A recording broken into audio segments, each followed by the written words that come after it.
Hey guys, welcome to my channel. Today I kind of wanted to talk about something that is more serious.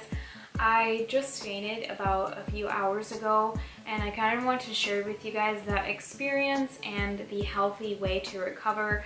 So I was doing a blood test. So in this video, I'm going to talk about how to rebuild your blood after a blood test and how to not faint if you're going to do a blood test. So I'm going to share with you a few of the things that I did wrong and hopefully I can help you.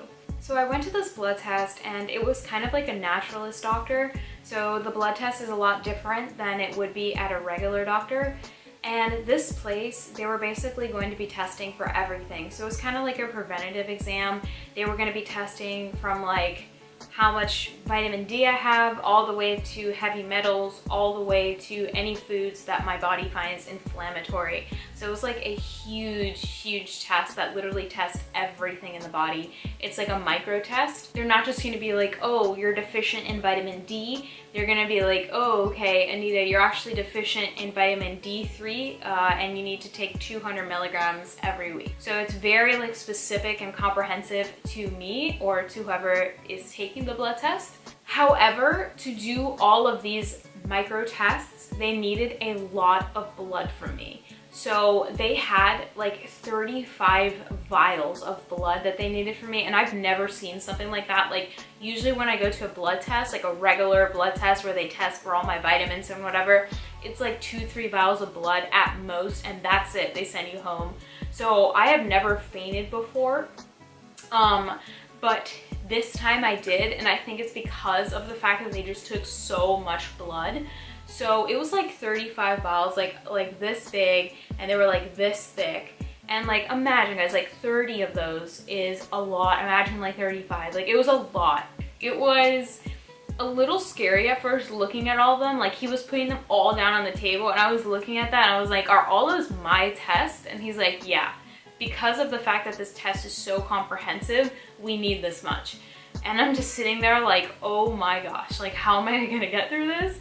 Whatever, let's just put on a positive mindset. I'm gonna go do it and I don't care.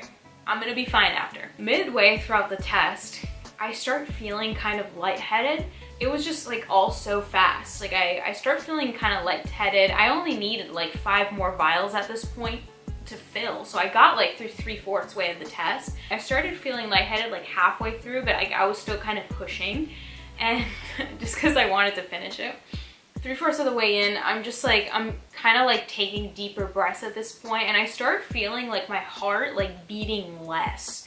Like my blood pressure just got like really low, and I'm noticing myself like starting to, like the best way I can describe it is kind of like I started feeling myself kind of lose touch with reality, and I started to feel myself kind of leaving this earth. So I guess my pupils dilated because I started seeing like kind of like tunnel vision. So everything around was starting to get kind of blurry, and like I was kind of, my head, like I was struggling to keep it up. And he's like, you know, he's like, Anita, are you starting to feel lightheaded? Is everything okay? The guy that was taking my blood. And I'm like, yeah, I feel a little lightheaded. And all of a sudden, I just like blacked out. I don't remember anything after that, obviously, because I wasn't conscious. I just remember thinking right before I went unconscious, like, is this the end? Because I just was starting to leave this planet. And I just was starting to feel myself like starting to be less and less here. And it was really scary and I couldn't do anything about it. And then black. So when I woke up, I had like 3 doctors like holding me, kind of shaking me, and they're like, Anita, are you okay? Can you hear us? Can you hear us, Anita?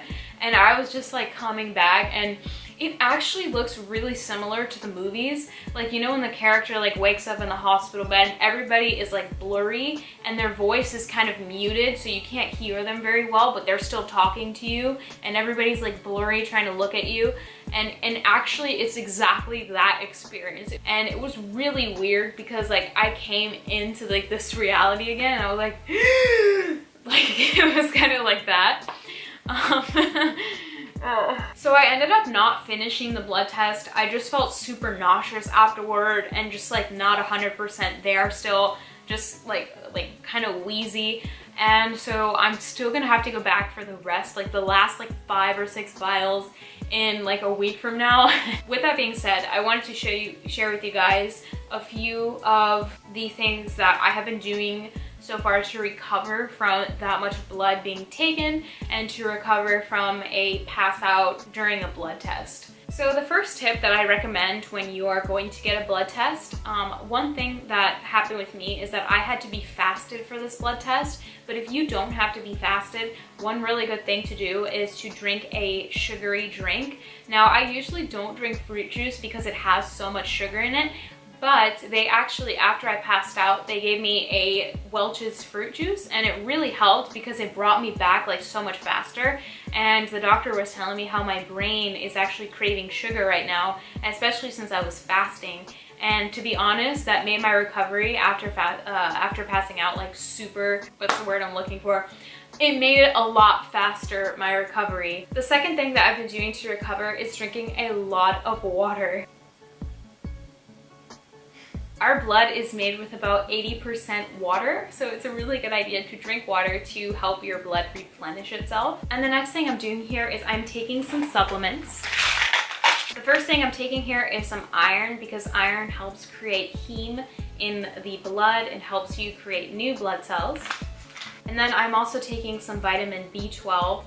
This is a complex of vitamin B, so it has different types, but I mainly take this for the vitamin B12 in it, and B12 will help you also create new blood cells. And the last thing here is some folic acid, and folic acid helps your body create heme, which technically holds the iron in your blood, so it's like really important. And these also help the baby blood cells grow up faster and just become like adult cells sooner. But yeah guys, these are really important, especially considering since 70% of all of your body's iron is found in the blood.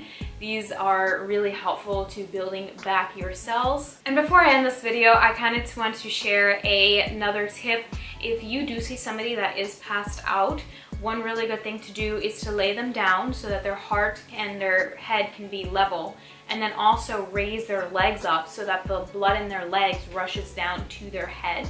Also, if you see somebody that is passed out, try to wake them up as soon as possible, because if they are in the state of not getting enough oxygen to their brain for too long, they can get seizures, and that would be very, very bad.